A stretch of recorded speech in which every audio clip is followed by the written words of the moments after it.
Welcome back to Survivor Rome Analytics, the show where we talk about how great it is to be an esports commentator on Survivor Rome. Apparently, there's 17 other people playing the show, but all I see is Rome. My name's Jack. I'm the voice of the Rome people, the voice of the Romans, I guess you would say. And with me, as always, the true Roman expert, the classicist himself. What's up, Clyde? What's up, party people? Before we hit record, Jack and I were deciding who would open for this episode, and I'm not lying, I had nearly an identical opener with playing on the line of Survivor Rome, because this is Rome's world, and we're all just living in it. Well, if he was on anyone else's fantasy team, I would probably be miserable after episode 3, but since he's on my team, I'm enjoying every second of it, because every time that Rome gets a confessional, I get a point, which is absurd. Let's just check in here. You have Andy and Rome, and who is your third? Sierra. Who's Sierra? You don't know Sierra on Gada? She's the one that was accused of dating Sam this week. Oh, okay. Yep, thank you. See, if they're not a main character in week 3, I don't know who they are, unfortunately. The other thing I have to just say at the top of this episode, after friend of the show Alexis filled in, does Alexis have a title? We should give Alexis a title. She deserves a title. New Era's got a new era. Like, I tell you what, I know that this is our 3rd or 4th live season we've covered. 4th. 4th live season we've covered. I'm getting a little sick of the journeys and the advantages and the, hey guys, let's do the same challenge every week. Let's have you do a physical thing to then do a puzzle. It's wearing me down. Like, if we had the production value of Cook Islands or Samoa or China and the cast of 47, all-time great season. That is my complaint for the week of, wow, is this a new era episode? But let's dive in. I just had to throw that out after a week away. That's really fair. These new era seasons can easily blend together. I feel like if we weren't doing this podcast, I would get them all mixed up in my mind. Rome kind of made this episode for me. He talks a big game, and a lot of people online are going to hate on Rome. They're going to call him annoying. And all I'll say is that if you were criticizing the new era and saying, we need villains, we need antagonistic people, then I don't want to hear you criticize Rome, because Rome is delivering in all of those aspects. You might not like him, and you might personally be annoyed by him on screen, but I think he adds something valuable to the season that we didn't see in 46. We didn't see in 45. Like, I can't think of another player other than maybe Bruce that gelled as poorly with the surrounding cast as Rome. Give me your definition of a Survivor villain.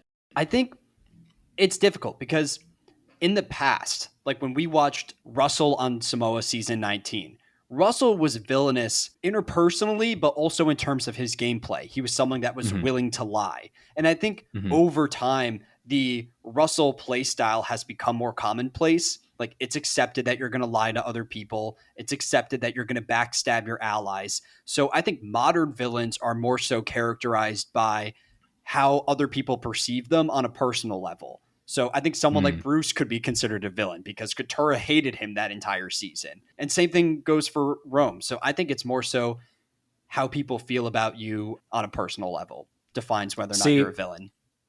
Okay. See, because when I think of a villain, I think of Russell Hantz, right? And I think of somebody who's willing to burn someone's socks to get ahead in the game. I love the sock move. I know I bring it up every time we talk about Russell. I could write a doctoral thesis on the brilliance of that move. That's what I think of in a villain, is a villainous act, right? Or a series of them. Because in my mind, and I haven't seen a ton of Survivor villains, I would say, or I think that's fair. In my mind, to be a villain, you're intentionally doing harm. Rome doesn't do that. Rome runs through a series of plate glass windows while constantly saying, I'm the best at running through plate glass windows and no one's better than me. And then everybody going, hey man, you don't have to do that. And we know you're doing it and your subtlety isn't working, right? Like, he's rubbing everyone the wrong way. And that's great. That antagonism, maybe that's what this is the difference between a Survivor antagonist who's riling people up with their presence and someone who is intentionally, deliberately injecting malice or chaos into the game. That's my problem, I Oh, think, is that's the disconnect I have. I'll say this in the first category, in the antagonism, I love Rome. I think he's great TV. He drives me nuts. I think he's hilarious in his obliviousness. I'm all for it. I was ever to make a video summarizing my Survivor villains, he would never make that list. that's fair. I think in the greater history of the show, Rome is a forgettable villain. But if you're narrowing your scope to the new era, he's towards the top of the list. And since we're on the topic of Rome, we can kind of Yes. start by talking about Yeah, Lavo and let's get updates into on it. their tribe before the journey and the Monopoly game that we get to later on. But in regards to Rome's antics, this week Rome decides that he is the Aussie of the tribe. He's the fisherman. Man, that's exactly. I wrote, he wants to be Aussie so bad. Someone asked this episode who has the record for most fish caught in a single day. And I tried finding that number from Cook Islands because there's that one segment where Ozzy catches a bunch of fish and Yeah. Yule calls him Poseidon. But I It's couldn't double find the number. digits, 12 or Oh, 20 or something. It's tons. He catches 4 fish and he eats half of them. well, he eats half of them right in front of Asia for the purpose of annoying her. Rome feels like he's doing all the work around camp. No one else is helping out. I might as well enjoy the fruits of my labor. And you know what? I agree. I think it's a terrible move from a game perspective, but it adds something to that tribe. I didn't Yeah. expect Rome to be this character. Before the season started, I said that Lava was my favorite because I really liked Asia. I really liked Teeny. I love Kashawn. And Rome kind of came out of left field for me. I love the vibes of this tribe besides him, right? And I like the chaos he brings to the show, but I kind of wish he was bringing this chaos to Gata. Well, this is just a total personal perspective or personal opinion. I want to see everyone else on Lavo go far. I want Saul to make it to Final Five. I want Teeny to make Final Five. I want Keyshawn to make Final Five. I want Asia to make Final Five. What about Genevieve? I'm not sure who Genevieve is.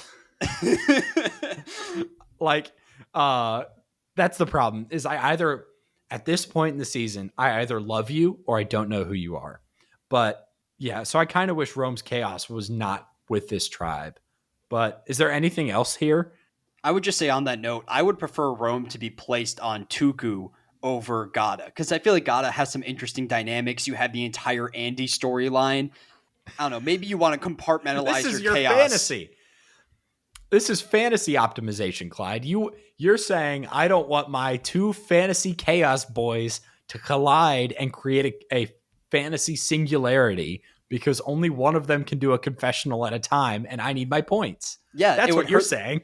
It would hurt the screen time, and I think just from a balanced tribe perspective, it would destroy the season because so many new era seasons, you get your disaster tribe, you get your Lulus, you get your what was the one on 46? You get your Yanus. And I think one thing that you can praise 47 for is the fact that through 3 episodes, we've seen every tribe attend tribal council.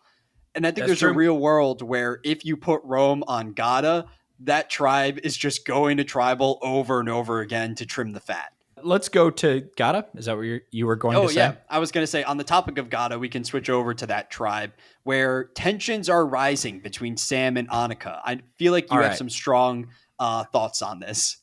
I do have some strong thoughts on this. And I'm going to clean them up for this because we don't have a ton of time to edit this episode this week. So I'm not going to say what I want to say and make Clyde have to cut it out. But read between the lines here. The edit of the next time on from last week made it seem like there was going to be this huge blow up and that Annika was Annika. Annika? Annika. It's Annika because she says she tells people her name is Monica minus the M. See, the problem is that I have a friend named Annika who went by Annika because we're from Oklahoma. And so it's totally broken me. The next time on made Annika look like she was going to be a villain and that there was going to be this whole blow up. And the edit this episode makes it look like there's so much tension in both directions. When all I see is a competent and confident woman giving totally level-headed advice to a whiny baby who just wants to fish because Sam doesn't want to maintain their shelter. Everyone's exhausted and he doesn't want to improve it. He doesn't want to help out around camp. He just wants to go catch crabs, right? Like, I'm just not here for it. I think Annika deserves a much better edit because I don't see a single flaw in anything she says or does. The only way I see it negatively is when I let the edit and the sound effects and Sam's commentary affect it, right? So, all of that to say, not here for it. Also, Sam has never eaten a single fruit or vegetable in his life, and we're supposed to listen to him about anything? Know what that destroys all broccolini credibility. Yes. I've never had watermelon. I'm sorry. What? It's not like I've never had a papaya or I've never had a jackfruit, right? I've never had a durian. I've never had watermelon. No. And I'm a sports commentator? No. Or sports. I don't know. No, yeah, sports commentator. He's a sports journalist, right? Yeah. I'll say with the entire Annika and Sam situation, I'm pretty indifferent in terms of who comes across as the villain and who comes across as the hero, because all I care about on this podcast is being correct. And you might remember in the premiere when everyone was saying, "Oh, Andy's this terrible player, Clyde. How could you possibly pick Andy to win the show?" I was the one person that said, "Hey, there's hints in the edit. You can check the tapes. There's hints in the edit of Annika being this overbearing leader. I wouldn't be surprised if Sam elects to flip on her and preserve Andy." And as more information comes in this episode, it seems like we're leading towards an Annika elimination where Sam uses that idol that he acquired last week on Andy. And this is great for me. I couldn't be happier. I love that Andy could potentially get further in the game through circumstances completely outside his own control. But I'll take what I can get. I think that is a totally fair perspective, but I would like to see Annika go far. I like her. She's on Threads, by the way. She does post on Threads. So shout out Annika for using a great social network. I'm Team Sam now. That's enough to push me over. So that's the first thing that happens here at Gata. And then the other thing actually has more tactical relevance here. The dynamic here is that we have an alliance and we have an individual who are both desperate to work together, right? We get confessionals from both Andy and Sierra. I wrote down Sarah, and apparently it's Sierra. You sure it's Sierra? She's on my fantasy team. She follows us on TikTok. Yeah. I know Sierra. Oh no. Thanks for the follow, Sierra. Andy and Sierra both have confessionals saying, yeah, we really got to work together, but I need to approach the other one. They have a conversation. They talk about voting. They're like, yeah, we're on the same page. Great. And then Andy, in desperation that comes out of nowhere, goes, you can have my shot in the dark if you want. And she's like, okay, I'm not going to say no. Why? I've already ranted a couple of times, and I'm trying to rein it in here. The fact that this man who talks in confessionals about data and quality of decision making does something like this is nonsense. Can you give me a justification for why your number one fantasy pick, your winner pick, would freely offer up his shot in the dark to work with someone he's already agreed to work with? So you might not like this, but I agree with Andy's decision here. I think this is the right move. And this isn't me being biased. Here's my outlook. So from Andy's perspective, he's on the bottom, which makes sense. He had the outburst in the premiere. If I was in Andy's shoes, I would be thinking, I'm next to go. Mm-hmm. And he knows he has an inroad with Sam, but for him to have actual longevity on the season, he needs to have that alliance with Sierra as well. When it comes down to it, I don't think the shot in the dark is that valuable in the grand scheme of the show. It's a 1 out of 6 shot. for safety at tribal council, and you sacrifice your vote in the process. So I Right. actually like using the shot in the dark more so as a social tool than as an actual game mechanic. Because let's say the vote falls on Andy. Andy plays the shot in the dark. It hits. Woo! Everyone celebrates for a day. What does that And mean then for they send Andy him in the home. long run? Yeah, Yeah. his threat level skyrockets. He's still on the bottom of that tribe. I don't think that a successful shot in the dark play would do much for Andy at this point in the game. Whereas if he uses that as a social weapon, he can form bonds and it works. We see a confessional from Sierra where she says, I want to work with Andy now down the line. Criticize Andy all you want from the premiere, but I feel like he's done solid work in the second and third episode to try to recover from that position. I'm not coming around to Andy. I don't know. I mean, it smacks of desperation. And I know he is desperate, right? So it should. But I think it's a misread on his part to think he has to go that far, right? He doesn't have to show all of his cards. I think Sierra initiates the conversation. I So, don't remember. yeah, I don't remember that. I might be making that up. I don't know, but we'll see what happens with it. And I would say this: things are looking very good for Sam. I think things are as much as I dislike Sam's read on Annika, he's in a great spot here, right?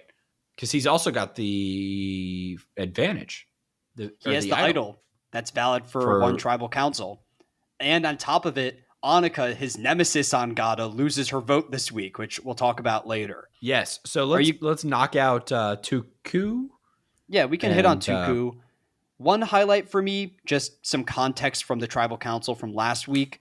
We learned mhm. that Gabe played his immunity idol for the simple reason of protecting himself at tribal council. There were rumors online that he was doing it to protect himself in the event of a rock draw. It's really just the simplest reason. He wanted to be safe in that round.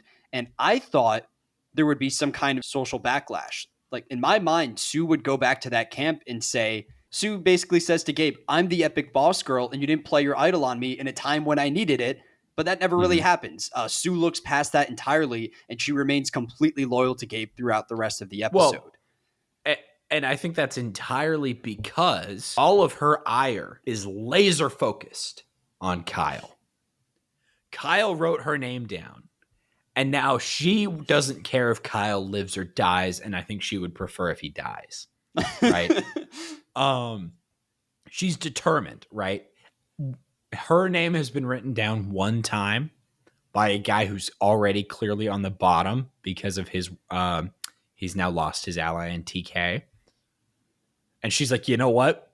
This guy who has no prospect, who wrote down my name because he didn't know what was going on at the vote, I gotta get him. And so I don't think she has the strategic capacity to worry about Gabe because you know what? The Gabe, hey, I just wanted to get it out there and now no secrets, right? Is what he says at camp. I think that's fine for her, right? I don't think it's a bad read on her part. What I do think is a bad read on her part is Kyle goes to her a little while later the next day and offers some information, and she's just not willing to hear it. She's absolutely not willing to connect with him, and he's got nothing against her. He's trying to rebuild that bridge. I Yeah, kind of get it from Sue's perspective because Kyle is so clearly on the bottom. I feel like the player I feel most confident in getting voted out if their tribe attends a tribal council is Kyle. I don't think there's a lot of hope for him left in this game. And from Sue's perspective, this is the only person that was left out of the previous vote. He's going to do whatever he can to finesse his way back in. So I don't blame her for thinking that Kyle could be lying in that spot. let me push back on that. Gabe wants to work with Kyle, not like as an ally, but as a pawn. Like I could see a Gabe and Sue, Charlie and Maria duo Oh, using Kyle as a third vote for a couple of weeks. I could see it, you it's know? possible. And honestly, I kind of like the idea of knocking out Tiana over Kyle on that Tuku tribe. Like Tiana to me Yeah, seems like a more competent player between those two very. outsiders. Kyle is strong Absolutely. physically, and I'm worried for Tuku that if they knock him out at some point, then they might struggle in challenges. So Yep. it stinks because I like Tiana a lot. She was pretty high on my board preseason, but I think it's probably better for them to target her over Kyle. Anything else you want to hit on with Tuku, or do you want to go to the journey, take out the Let's Monopoly board? talk about. Okay, it's journey time. I don't think the any of the decisions on how they go about going on the journey are too relevant here. Immediately, when they get on the journey, Rome is so happy to find out that TK is gone because he hated how arrogant that guy was. Yeah, man. I hate an arrogant and unaware survivor player. Good call, Rome. Really smart. And then he immediately gives away everything about Lavo immediately without prompting. So good job, Rome. Well, Great player. did he give away a lot of information? I thought he tried to present himself as the outsider of Lavo. But he basically just draws the ally lines as he sees them and makes other people look like tactical geniuses, right? Yeah. I'll say Whatever. with these three people that go on the journey, I think it's wild that by pure chance you have three contestants who are seemingly on the outside of their respective tribes. Like from production's point of view, this is the ideal outcome. Like you don't want Yeah. someone like a Gabe or someone like a Teeny, the players operating in the majority already in power going on this Right. journey to get another advantage. So it's crazy how it worked out by pure chance in that sense. Another secret that spills in this meetup before the actual gimmick itself is that some of the contestants believe that there's a showmance between Sierra and Sam. Yes. Ooh, which really amounts to nothing because both of them are in relationships outside the show. But I Yep. personally appreciated this because it shows that there's a clear downside of being conventionally attractive. Like, conventionally attractive people have enough going for them in this world. It's good that finally they get screwed over on Survivor in some way. I think the interesting thing is that people were really picking up on this. It's not just, hey, there's two pretty people on your cast. They are allies, right? And I wonder how that was conveyed to the other tribes, that they picked up on the further connection. I did get a kick out of Sierra's. Oh, I wrote down Sierra, so I guess I figured out her name. She said, quote, I better be engaged when I get home, which was pretty funny. But let's talk about the So gimmick itself. it's almost a Monty Hall problem. Are you, if you're familiar with that, but not quite. The Monty Hall being three doors, you open one door and then you can choose, you see what's behind one of the doors and then you get to change your vote or not. It's not quite that though. I guess the It's biggest dumber. difference is that on The Price is Right, you choose to compete on that show. Whereas in this gimmick, Jeff basically holds a gun to your back and says, whether you like it or not, you have to take a package from this bag. And once Yeah. you select your first package, it can be either a lost vote or an advantage. If you lose your vote, you can choose to select a second package and earn an advantage or a second lost vote there. So So it's, you have a 33% chance. And then depending on how that goes, you have a 50% chance if you want it. The odds are against you, right? You have to make a pick when the odds are 2/3 against you. And I think Kyle says, if a doctor told me that there was a 30% chance I'd die in surgery, I wouldn't get the surgery. Which, yeah, but guess what? Dr. Jeff is here and he's saying, I'm putting you under. I got my scalpel. I got my knife. my big issue with this entire gimmick is the fact that in the new era, players are already like hyper aggressive. If you go back Yeah. 10 years, it's a more conservative game. I don't think you need to force players into this gimmick. I think more often than not, they're going to go for that advantage no matter what. And at the end of the day, Yeah. I want contestants on Survivor to have actual agency in their decisions. So the fact that Yeah. Jeff forces them to pick here is kind of ridiculous to me. We can talk about each player's decision and outcome. Who do you want to start with of the three? Well, two of them lose their vote and walk away and don't pull another bag. Kyle and Annika Yeah, get the Gabo- worst possible outcome. Well, it could be worse, right? No, it's not the worst possible. It could be worse. They get the worst default outcome. So I guess The let's start probable- with Kyle then. If Yeah. you're Kyle and you approach that bag, you draw the first one, and it's a lose your vote. Do you stop there or do you go for another? I guess what I'm saying is if you pull the next one and you get it, do you get your vote back or do you just have the vote steal? You have So the it vote steal cancels and a out? single lost vote. So it cancels out basically because you can steal someone else's vote and use it as your own. That's a caveat rule. I don't think you can play a vote steal if you don't have your own vote because I don't think you can play your shot in the dark. So you are not voting at a tribal council, basically. So basically, if you don't get it on the first one and you get it on the second one, you can't vote or use it or use the advantage in the next tribal. And then after that, you can use it and you have double power, assuming you make it through the next tribal. But we don't even know if it was a vote steal. It could have been any advantage. So what do you do if you're Kyle in that situation? I don't know, man. I walk away. I don't want it to get worse. I stop the bleeding. I think Kyle handles this as poorly as he possibly can. Whoa, I think okay. From Kyle's perspective, him more than anyone else on this cast knows that he's on the bottom. He's the only person that was left out of that TK plan. So I think he needs to enter self-preservation mode. Like you need to take that risk and draw a second item out of that bag because who cares if you lose your vote in the second tribal council because he might not even be there for the second tribal council. I think Kyle needs whatever he can to gain power in the game. And I think he makes it even worse when he goes back to Tuku, a collection of players that already want to vote him out, and he tells them that, hey, I'm a sitting duck. I'm helpless. I don't have my vote anymore. I think he handles this the worst out of the three players. See, I don't know. I go back and forth on whether his honesty back at camp is a bad thing, to be honest with you. I kind of like it. I kind of like that he's willing to say, just to be honest and like throw himself at the mercy of the group, you know, and say, hey, in a couple nights, I'll be useful, you know, work with me.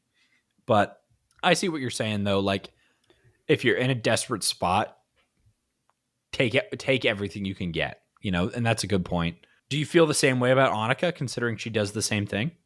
I feel the same way about Annika, but I don't give her as much flack as Kyle because Annika thinks she's in the majority. She has evidence that she's working within this group of four with Sierra and Rachel and Sam. She's got allies. Yeah. Yeah. She doesn't know that Sam is gunning for her, that he's planning on using this idol on Andy.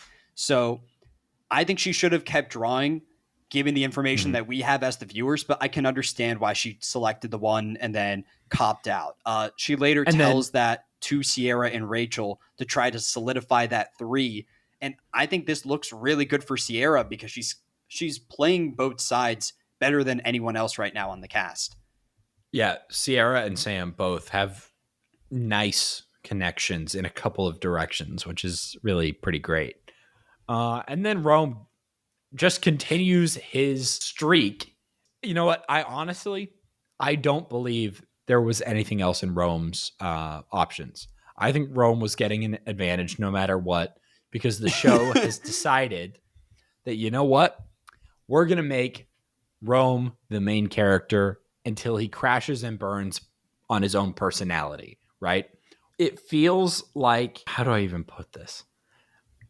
It feels like Rome is the kid at a birthday party at at a trampoline park with the pool noodle, right?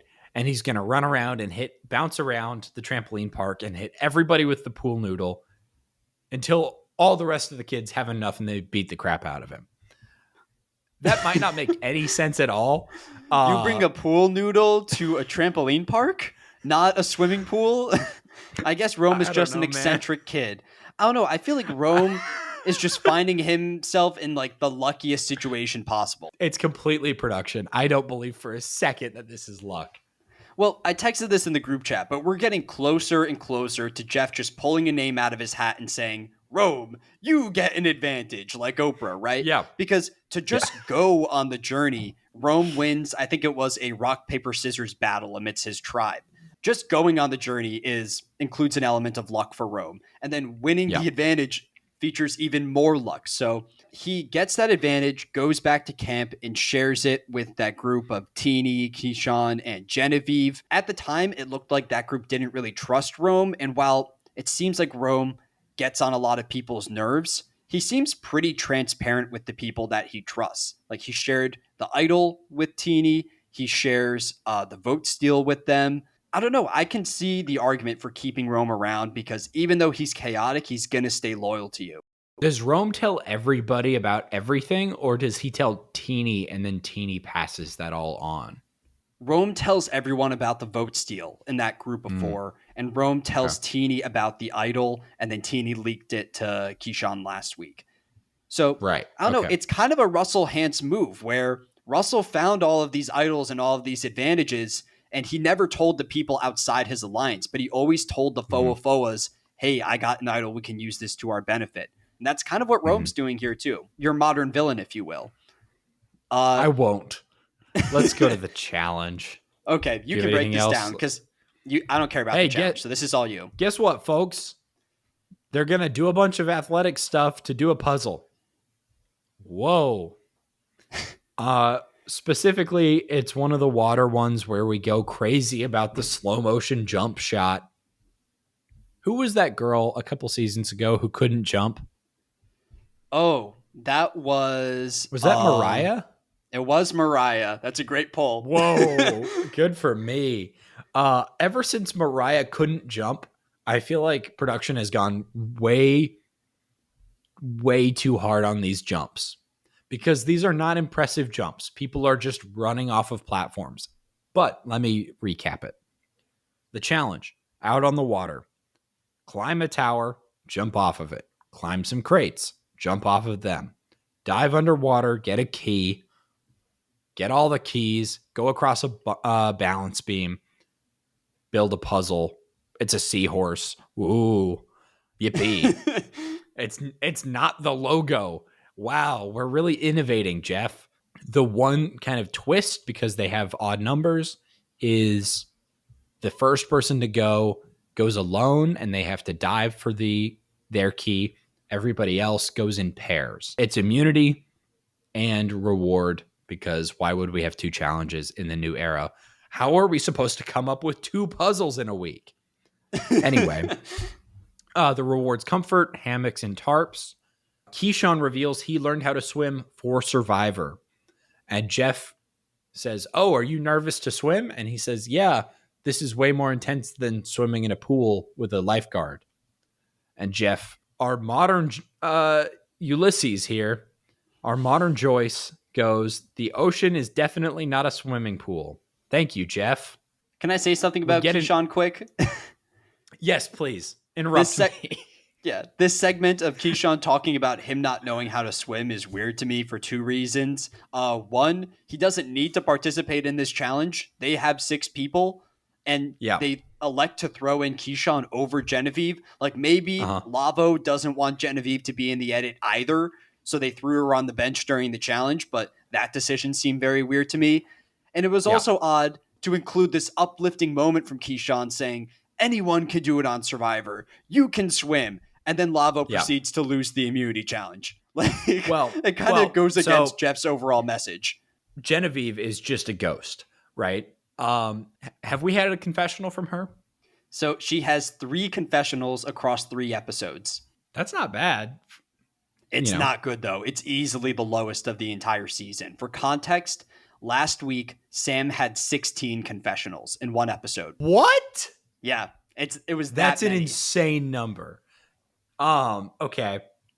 That's crazy. Okay. I'm kind of wondering if Genevieve went on some horrifying rant in every single confessional she did, right? Well, or I think it's the fact that Genevieve is aligned with Rome, and Rome is such a screen hog that when the editors need to decide, okay, we need someone to describe the Lavo tribal dynamics. Do we want to roll with Genevieve, who I think is a lawyer, someone that's very straightforward and diplomatic? Is she the Canadian lawyer?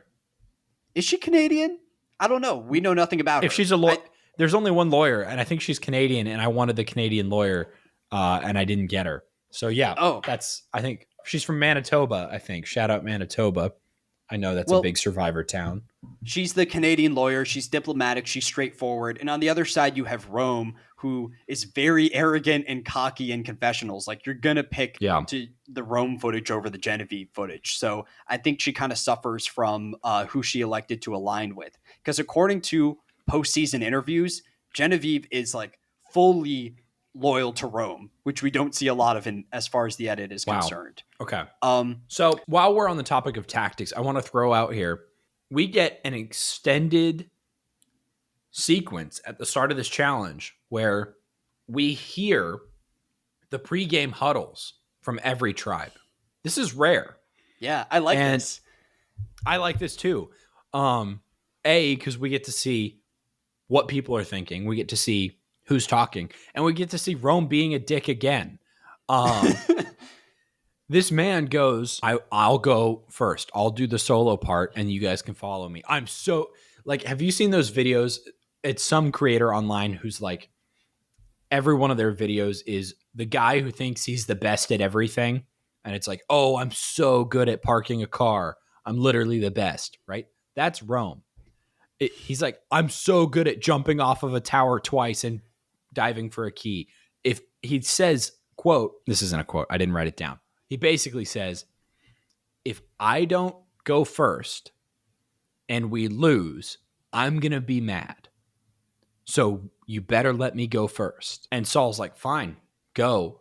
I am so sick of Rome at this point in the episode forcing his way into the hero spot on this tribe, right? He wants to be LeBron so bad. He wants to be the main character. And he does fine. He doesn't excel in this challenge. He's not a challenge beast. He's not Ozzy, right? This is what it comes back to. He wants to fish and he wants to crush the aquatic things. He wants to be Poseidon. And he's not Poseidon. Okay, we've talked about this for a long time. I'll throw out one more detail. In that huddle section, Andy says that I can go on the individual section. I think this challenge plays to my strengths. That does not end up happening for Andy. He falls in the water multiple times. But I think that's a smoke screen because Andy follows up volunteering to go individually with some very keen insight. He says that we should put the two slowest people together, which I think makes sense because if you're going in pairs, you're only as fast as your slowest member. So I think that kind of summarizes the Andy storyline of the season, where we're going to throw in some footage that makes you think Andy's incompetent, but the gears are turning behind the scenes. Andy knows what's going on. You're only as fast as your slowest member could be the slogan for this show, by the way. Because for the podcast or for Survivor itself? For the podcast. Andy struggles, but Andy struggles in 2 points, right? And I don't know about it being a smokescreen because he struggles to actually dive down and get the buoy, which I get it. Opening your eyes underwater is hard. I can't do it. I'll admit that on the air. And then he really struggles on the balance beam, but also Jeff gives him no mercy because Andy makes it to the end, but he touches the water as he sort of slips into the far end of the balance beam, basically making it. And Jeff says, no, do it again, buddy. Go back. It's pretty brutal. And I did not like that interference from Jeff, to be honest with you. I thought it was clean. Yeah, Jeff is all about the technicalities this season. He talked about the rice last week. He talked about Andy's single toe in the water this episode. It's a bit much, but can I read off the final results of the challenge? Oh, please. First place, led by Andy, you have Gada, followed by Tuku, and third is Lavo. Note, when Tuku comes in second, Gabe does the Cristiano Ronaldo celebration, where he jumps up and kind of does a pelvic thrust in the middle of the air. Yes. So Lavo will be attending Tribal Council, and now we can kind of talk about the vote for this week. Where No. Hold on. Okay. Before we get in. Is there an animal shot? Are you going to subject me to this? Okay, good. No. I'm frankly disappointed with the amount of animal content in this episode, but no wonder I enjoyed this episode so much. I just want to point out this challenge ends. Jeff sends the winners to swim out, and he goes, "Hey, how you guys feeling?" And Rome immediately starts talking about how he doesn't have his vote and so how he feels like he's a sitting duck in this upcoming vote. Immediately, Jeff barely says, "How are you all feeling?" before Rome starts talking about himself. This sets us up for what I would consider the worst success I've maybe ever seen on Survivor, because Rome gets his way in this vote. We're about to go through a series of conversations. We never see anyone think the way Rome wants because of Rome's actions, but everything goes his way. And that drives me nuts. It's great. All of Once again, he's so stumbling into a good position. So there's all a lot right, of so conversations that we go. could hit Let's on, go. but I kind of Yeah. just want to talk about the decision at large for Teeny and Keyshawn, where on one side they have the pair of Aisha and Soul, two people that they seem to have a closer personal connection with, and on the other side they have Genevieve and Rome, who they don't really gel with on a personal level, but all of the advantages on the Lavo tribe are held in that partnership. So I wanted to hear your Yeah. thoughts on what was the ideal move for that duo in siding with one group or the other. Teeny articulates it really well at some point in this episode and basically says, like, why fight an uphill battle when you pick your battles, right? Why fight against the group with the resources? So for Teeny, it's a no-brainer. And she says, yeah, we're going to work with Rome because Rome's got all these weapons. Are you going to work with Rome until Final Four? No. You're going to wait until he runs out of resources that he will tell you about. And once they're all gone, then you go get him. Because as Aisha points out, Rome doesn't have a good head on his shoulders. She knows he's got an idol because he went from looking constantly to completely stop turning on a dime and not looking at all. Which, by the way, little Survivor Analytics top tip for you. If you find an idol, keep looking, because you don't want people to realize that you have found the idol. So all of that to say, I think Teeny and Keyshawn do the right thing by appeasing the well-armed village idiot for this episode. I'm fine with that. I don't know. I go back and forth on this. I think it's the right move to side with Rome and Genevieve. Obviously, you couldn't take out Rome this week because he was playing that idol on himself.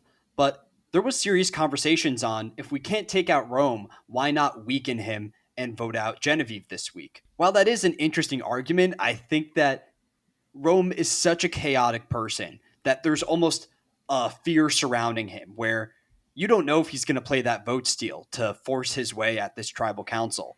So maybe you just want to align with him to appease him because you don't necessarily know what's going to happen. Like, you can criticize Rome all you want for his overall chaos this episode, but it kind of helps his case at the end of the day. And I think if you knock out one of either Asia or Seoul this week, the other one is going to hate Rome so much that they'll be willing to work with you still the following week. Yeah. Like, that option, I think, will always still be there. I think that's true. Tell me this, because I think, well, you're probably watching him closer than I am because you're a big fan of his. I'm a fan of his as well, but I feel like you're a big Keyshawn head. I'm a big Saul head, by the way. I'm loving Saul this week. Why? I genuinely, because he has an impeccable bullshit detector, but we'll come back to that. Do you think part of the reason that they decide to not go after Genevieve is because Keyshawn wants to keep working with her? I feel like there's something where Keyshawn has a relationship with Genevieve that he wants to foster. Is there? I'm not sure if there's a that? relationship there. I never see Genevieve on screen at all. So it's a little bit tough for me to judge what Keyshawn gets out of it there. One thing that I think is interesting about this move is what it means for the long run of the season. We've said this in the past, but I feel like flashy moves in the pre-merge don't really matter that much.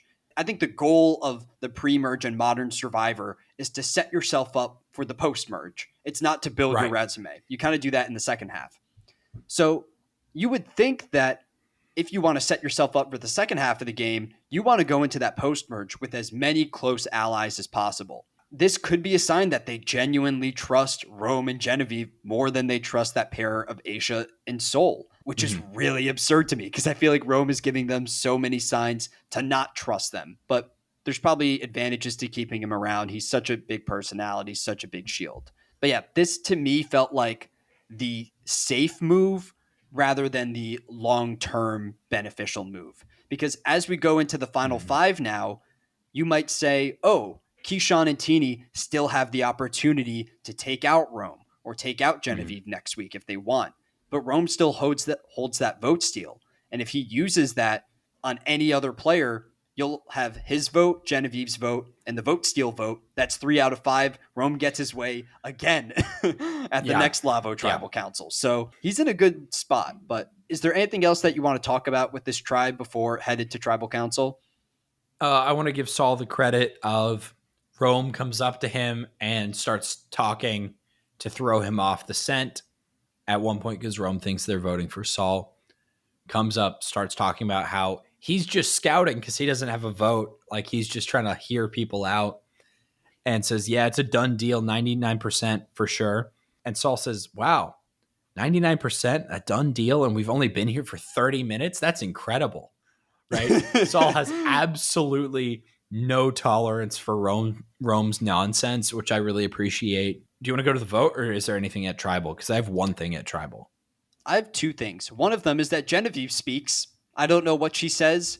I think it was probably some generic Tribal Council talk on, oh, you can't trust anyone in this game. But Genevieve says something, and that's huge for her. I'll say this now. I have no clue what to make of Genevieve's edit. Like, it's rare that you see someone this under-edited in the show. And I have a couple theories on what this means for her. Well, two big theories. Okay. One of them is that she goes out at the Mergatory because the Mergatory Tribal Council is so chaotic already. It doesn't feel like you lose someone super impactful in that round. Right.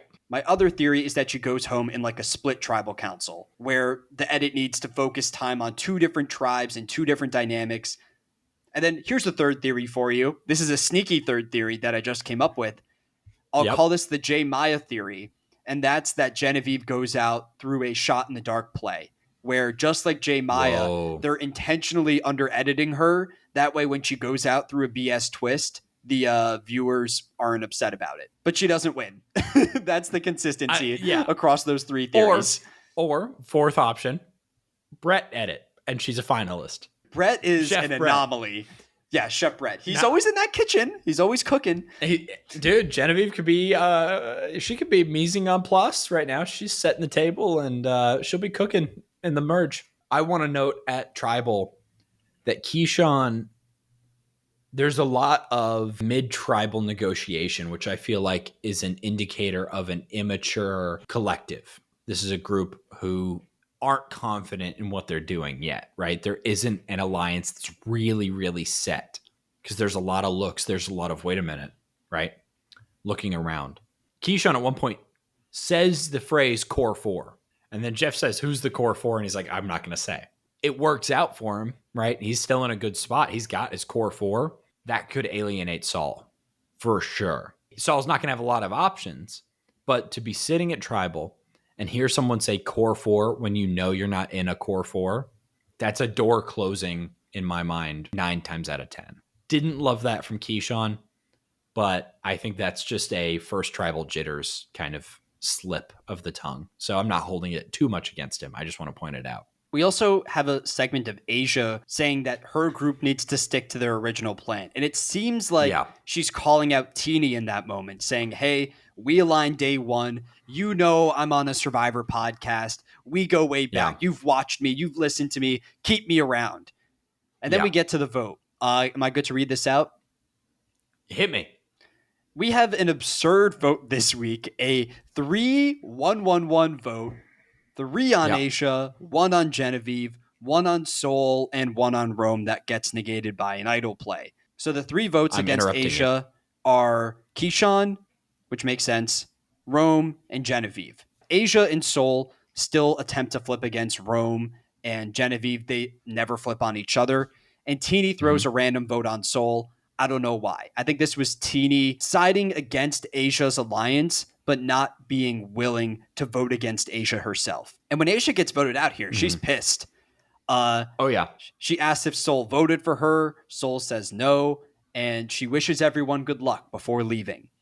And in her postseason interview run, she is not afraid to bash on Rome a little bit in these interviews, which I appreciate. I like having some postseason tension.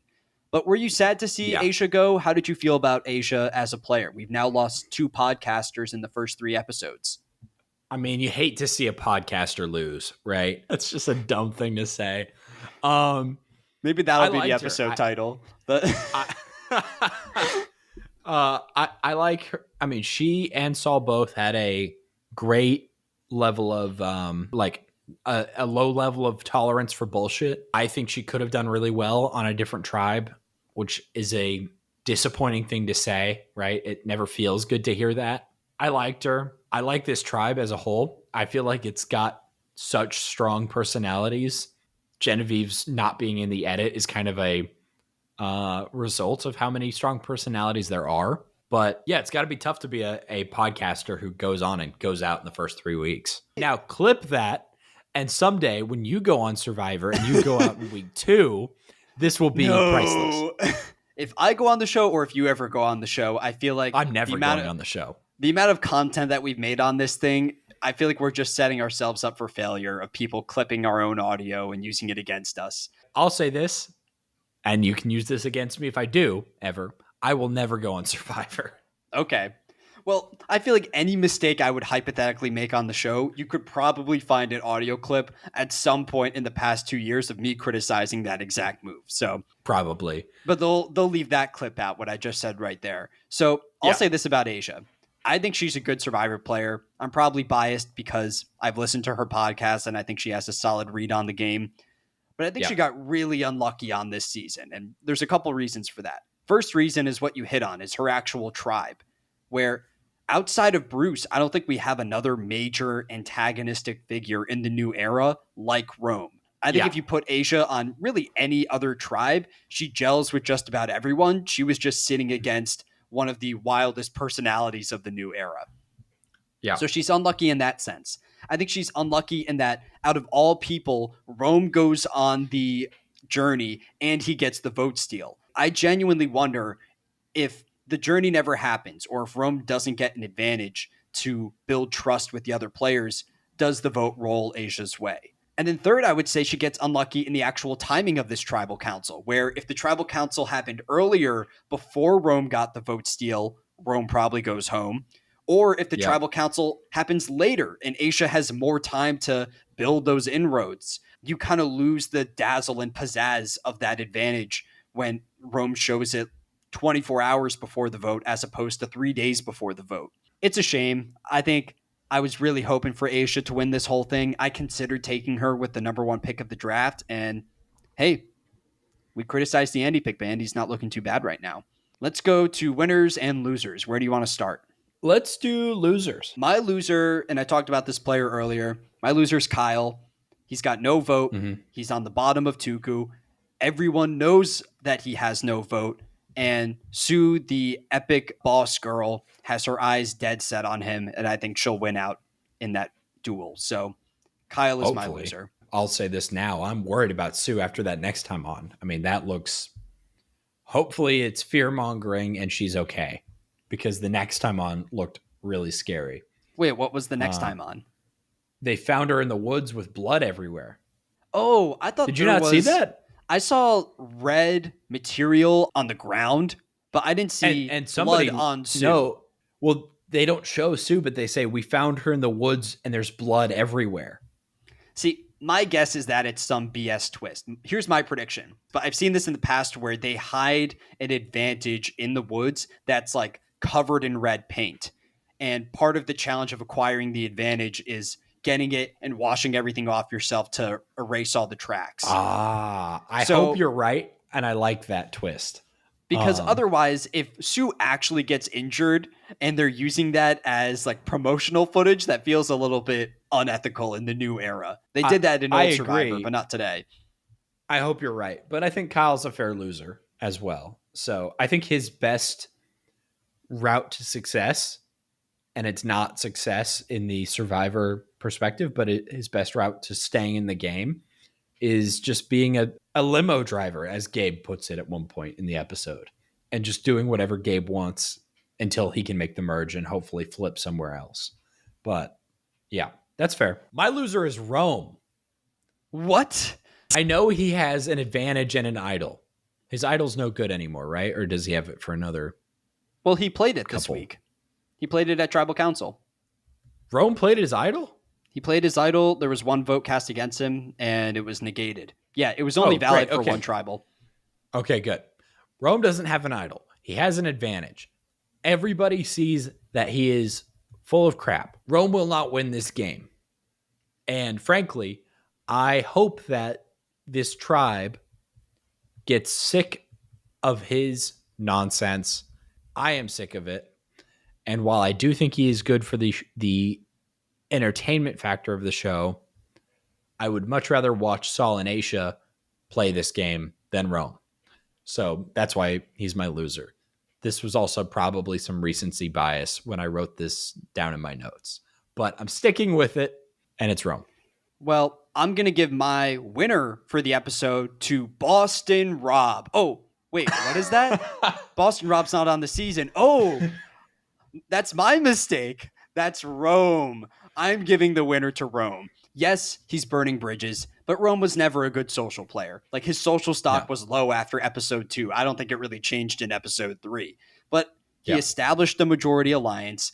He used his idol, which was a good move. He got a vote steal, so even if those other players try to flip against him at the next Lavo Tribal Council, he could still force his way by stealing one of their votes. The big question with Rome looking to the future is, will he be willing to use that advantage this early in the game? Like, we know Rome is willing to use an advantage, but that's only in a scenario where the advantage is expiring in that same tribal council. Yes, there's a lot of segments in the edit that are clowning Rome and making him appear, how do you say, unaware or oblivious or dumb. I disagree, though. And I think there's still hope for Rome. I think Rome could make a run and be like an early merge boot that flames out. He's not winning the whole thing, but I hope he's not just a player that goes out in the pre-merge, because we'll be losing a firecracker. So Rome, a.k.a. the son of Boston Rob, a.k.a. the name of the season, is my winner. I mean, fair enough. My winner's Teeny. I really like Teeny's positioning coming out of this week. She's in good with Rome and ostensibly Genevieve. She's tight with Keyshawn. She has these good connections and knowledge without being too far forward in any of the conversations, which is something I return to a lot as my time with Survivor progresses. I like a backseat driver. I see that as a very important position to be in. And so that basically is why Teeny gets it for me, is no matter how this tribe breaks down, I see her coming out of it and making the merge comfortably. So, I completely agree. Teeny was a great pick for your fantasy team. I'm jealous. But I would never go back on the Andy selection. My dishonorable mention goes to player agency. I talked about this earlier. The fact that the contestants had no say in whether or not they participated in the gimmick on the journey is ridiculous to me. Just give them the option to opt out, is all I would say. Yeah, especially since so many of them are just going to lie and say they opted out, right? Actually give it back in, put that back in the game. My honorable mention to end the episode here goes to Annika, because I don't know. I hate to see an edit portray a young woman as bossy or negative when she is competent and confident. I think unless we see her take a kind of mean turn in the coming weeks, I genuinely think it's just a kind of unfair edit, and I'm not here for it. And I think especially when she got screwed at the journey, she deserves some credit here. So shout out to Annika. All she wanted to do was improve their camp life and have a better night's sleep on the beach. So she deserves some love there. I will say, I feel like the negative Annika edit is not meant to bash Annika, but it's to put Sam on this pedestal. I think Sam is a legitimate contender to win this whole thing, given the amount of screen time and all of his connections on the island. I make a series on TikTok where I go through my contenders and pretenders each week, and Sam has been a contender for me every single week this season. I would say, like, I would never go back on the Andy pick because I'm all about pick integrity, But if I could go back on the Andy pick, I would probably pivot to Sam at this point. That's everything Fair that enough. we have for episode 3 of Survivor Rome. We'll catch you next week as we cover the 4th episode of the season, as we work our way through the pre-merge. Who knows what gimmick and twist we will face then. But thanks so much for listening. You know what? I bet I know exactly what the challenge will be next week. Do you want me to say it? It's gonna be a race and then a puzzle. Oh, okay. That's your official prediction. See you guys next week.